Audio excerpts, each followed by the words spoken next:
તો જો ટમેટા, ડુંગળી, મરચું એક અને લસણ સુધારી લીધું છે, કારણ કે આજે આપણે બનાવવાનું છે કાઠિયાવાડી સ્ટાઇલમાં ડુંગળી ટમેટાનું શાક, જે આપણને બહુ ભાવે છે.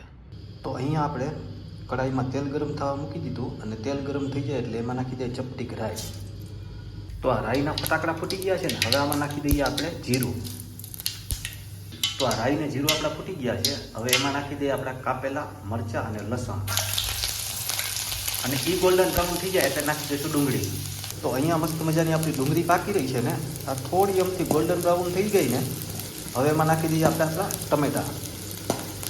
તો હવે આમાં નાખી દઈશું આપણે મીઠું અને હળદર, અને પછી થોડી વાર પાકવા દઈશું આ. તો આમાં આપણે આપણું હળદર અને નમક નાખી દીધું છે. તો હવે આપણે આમાં નાખી દઈશું આપણી મરચાંની ભૂકી, ધાણા જીરું અને થોડો અમથો સ્વાદ માટે થઈને ગરમ મસાલો. પછી પાણી નાખીને અને 5 મિનિટ ચડવા દઈશું.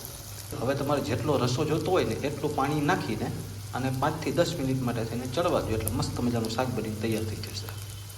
તો આ મસ્ત મજાનું આપણું ડુંગળી ટમેટાનું શાક તૈયાર થઈ ગયું છે. જો મસ્ત લસણ બી દેખાય છે.